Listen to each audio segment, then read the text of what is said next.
Good morning, welcome to V3 news. లక్ష్యం సమాజహితం. ముందుగా V3 news ప్రేక్షకులందరికీ సంక్రాంతి శుభాకాంక్షలు. ఇప్పుడు బులెటిన్లో హెడ్లైన్స్ చూద్దాం. భద్రాచలంలో ముక్కోటి అధ్యయనోత్సవం, అంబాసత్రం వారి ఆధ్వర్యంలో నిర్వహణ.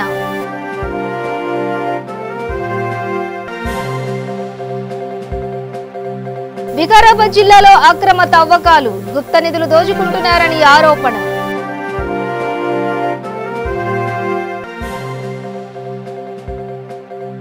V3 న్యూస్ ఛానల్ నూతన క్యాలెండర్ ఆవిష్కరించిన పోలీస్ ఉన్నతాధికారులు.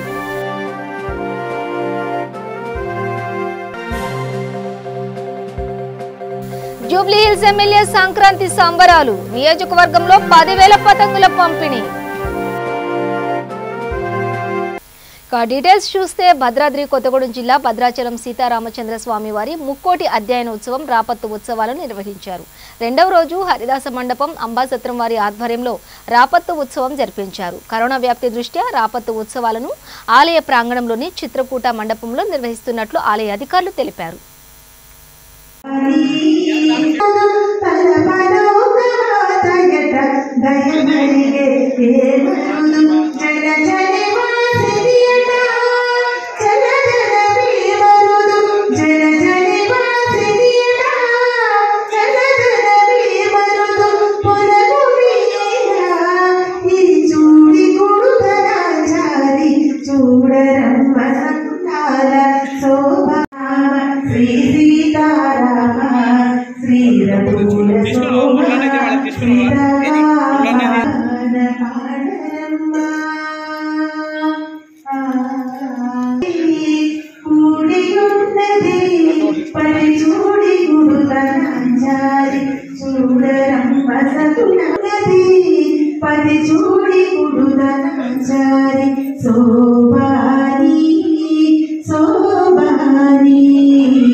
రాత్రి సమయాల్లో అక్రమార్కులు గుప్త నిధుల కోసం తవ్వకాలు జరుపుతున్నారని స్థానికులు ఆరోపిస్తున్నారు.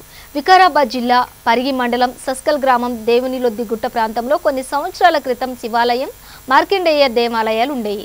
కొందరు భక్తులు ఆ ప్రాంతానికి వెళితే గుప్త నిధుల కోసం తవ్విన ఆనవాళ్లు కల్పించాయని స్థానికులు తెలిపారు. ఇలాంటి పునరావృతం కాకుండా అధికారులు చర్యలు చేపట్టాలని గ్రామస్తులు కోరారు.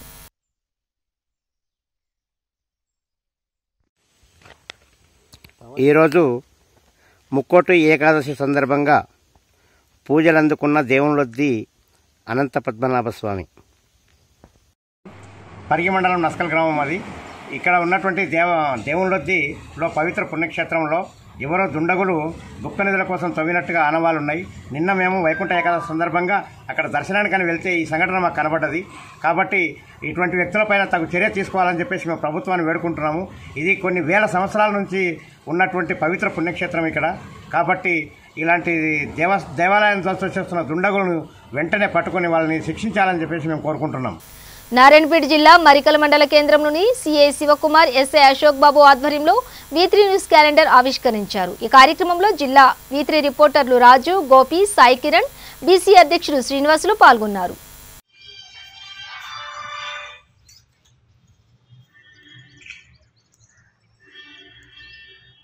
జూబ్లీహిల్స్ నియోజకవర్గంలో ఎమ్మెల్యే మాగంటి గోపీనాథ్ సంక్రాంతి పండుగ సంబరాలు జరిపారు. ముఖ్యమంత్రి కేసీఆర్ రైతు బంధు 50,000 కోట్లు రైతుల ఖాతాలో జమ చేసిన సందర్భంగా నియోజకవర్గంలో 10,000 పతంగులు పంపిణీ చేశారు. రహమత్ నగర్ లో డబుల్ బెడ్రూమ్ ఇళ్లపై పతంగులు ఎగరవేశారు. ఈ కార్యక్రమంలో నియోజకవర్గ కార్పొరేటర్లు, టీఆర్ఎస్ నాయకులు, కార్యకర్తలు పాల్గొన్నారు.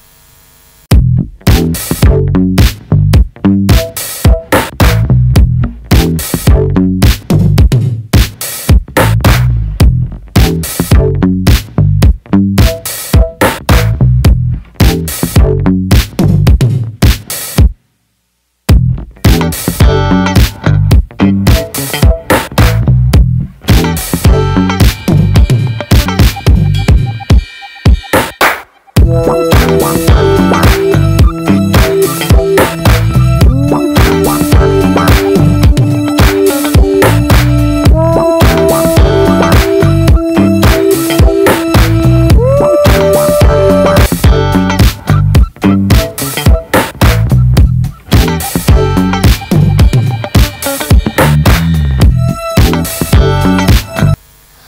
వ్యతిరేక విధానాలను అనుసరిస్తూ రైతాంగాన్ని దగా చేసేందుకు మోడీ సర్కార్ కుట్ర పన్నిందని నల్గొండ జిల్లా దేవరకొండ శాసనసభ్యులు రమావత్ రవీంద్ర కుమార్ ఆగ్రహం వ్యక్తం చేశారు.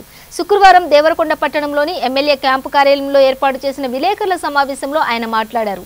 ఎరువుల ధరలను అమాంతం పెంచడంతో రైతులపై పెనుభారం పడిందన్నారు. పెంచిన ఎరువుల ధరలను తగ్గించేంత వరకు మోడీ సర్కార్పై పోరాటాన్ని కొనసాగిస్తామని హెచ్చరించారు. ముఖ్యంగా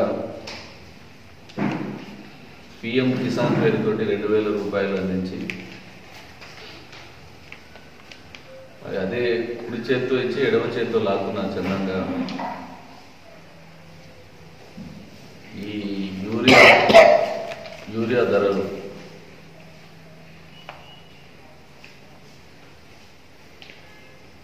అదేవిధంగా ఎరువులు ధరలు నిర్ణయించే పద్ధతిలో కంపెనీలకి అప్పచెప్పి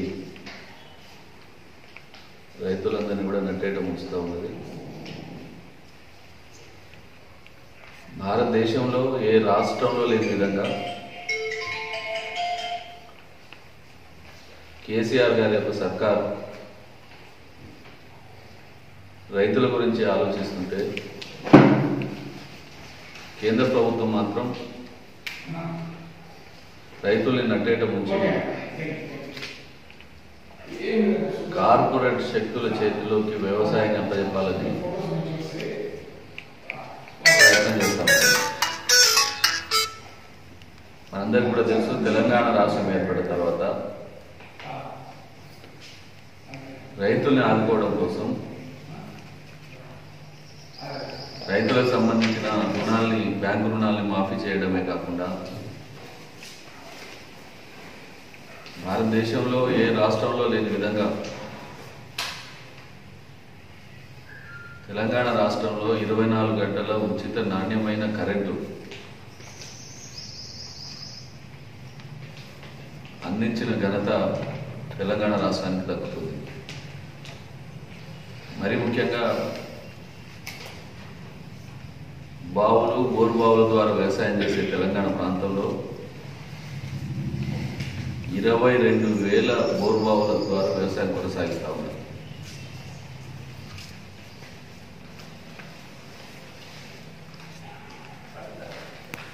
ఈ 24 గంటల కరెంటు అందిస్తూ ఉన్నారు. దాంతోపాటు ఎప్పుడో కాకతీయుల నాడు నిర్మించిన చెరువులు, కుంటలన్నింటినీ కూడా మిషన్ కాకతీయ ద్వారా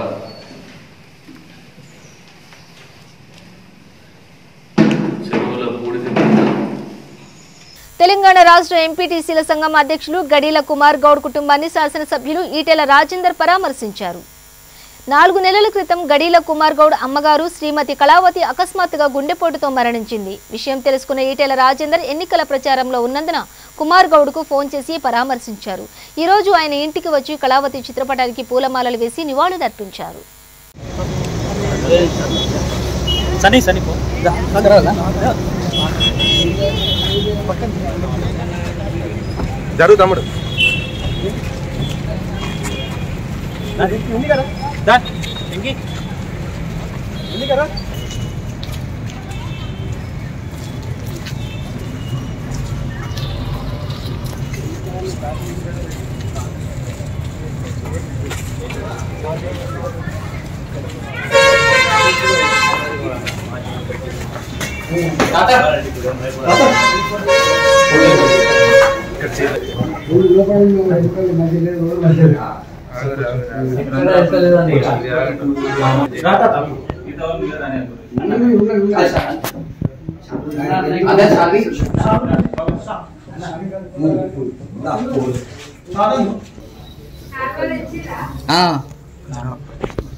Okay.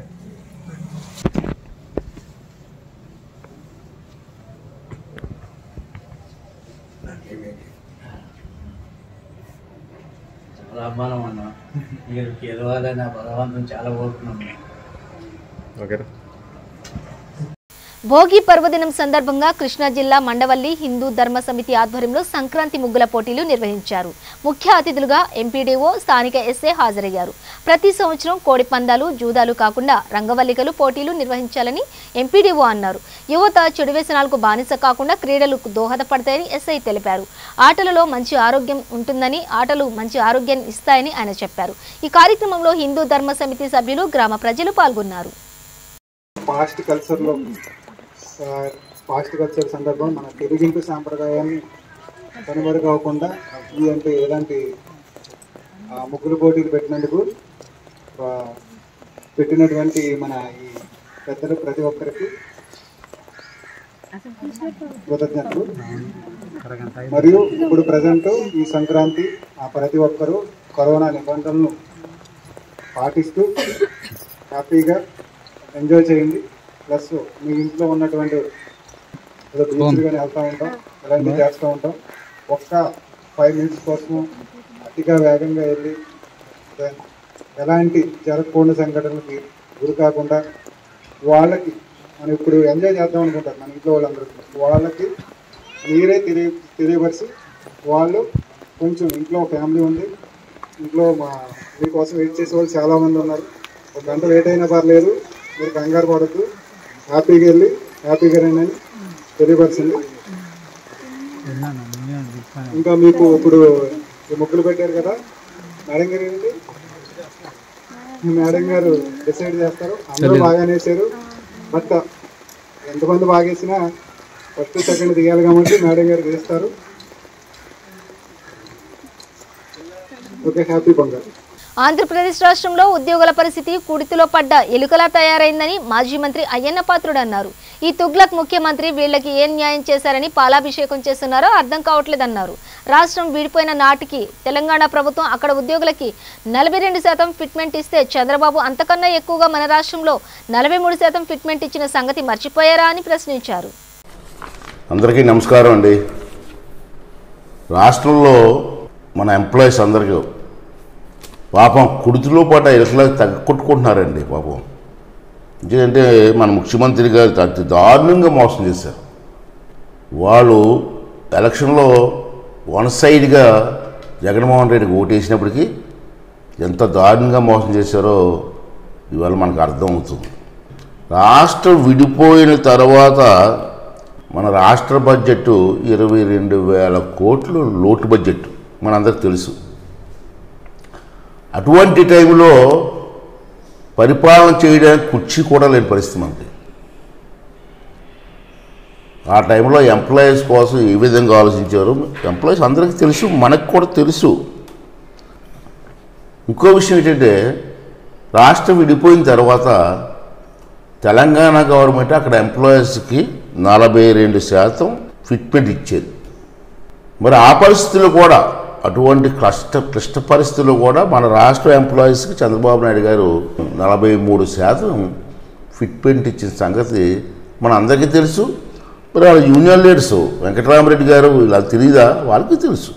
అంతేకాకుండా ఆ టైంలో కిరణ్ కుమార్ రెడ్డి గారు ముఖ్యమంత్రి ఉన్నప్పుడు ఎంప్లాయీస్కి 2 DAలు పెండింగ్ ఉన్నాయి. చంద్రబాబు నాయుడు గారు వచ్చిన తర్వాత 8 DAలు. చంద్రబాబు నాయుడు గారు 8 DAలు, కిరణ్ కుమార్ రెడ్డి టైంలో 2 DAలు, మొత్తం 10 DAలు కూడా ఈ 5 సంవత్సరాలు ఇచ్చిన సంగతి మరి యూనియన్ లీడర్స్ మర్చిపోయారేమో. ఒకసారి ఆలోచించవలసిన అవసరం ఉంది. నేను 3 రోజుల క్రితం చూశాను ప్రెస్ మీట్లో మన తుగ్లక్ ముఖ్యమంత్రి గారు పెద్ద గొప్పగా ఎంప్లాయీస్ అందరికీ నేను ఇళ్ల స్థలాలు ఇచ్చేస్తాను, గజానికి 17,500 కట్టండి, నేను అందరికీ ఇళ్ల స్థలాలు ఇస్తానని చెప్పి ప్రకటించాను. ఒకసారి యూనియన్ నాయకులందరికీ కూడా గతం గుర్తు చేసుకొని చెప్తున్నాను నేను. చంద్రబాబు గారి టైంలోనే ఒక్కొక్క ఎంప్లాయీకి 2 కేటగిరీలుగా ఇళ్ల స్థలాలు ఇవ్వాలని చెప్పి నిర్ణయం తీసుకొని గజంకి 4,000 రూపాయలు కట్టండి, ఇంకో కేటగిరీకి 4,500 రూపాయలు కట్టండి అని చెప్పి ఆ రోజుల్లోనే అంటే 24/1/2019 నాడే జీవో ఇచ్చారు. మరి కొత్తగా ఈ ముఖ్యమంత్రి చేసింది ఏంటండి వెంకటరామరెడ్డి గారు? బులెటిన్ ముగించే ముందు హెడ్లైన్స్ మరోసారి. భద్రాచలంలో ముక్కోటి అధ్యయనోత్సవం, అంబాసత్రం వారి ఆధ్వర్యంలో నిర్వహణ.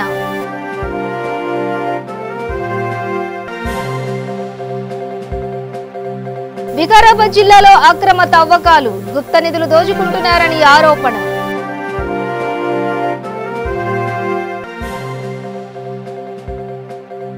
V3 న్యూస్ ఛానల్ నూతన క్యాలెండర్ ఆవిష్కరించిన పోలీస్ ఉన్నతాధికారులు.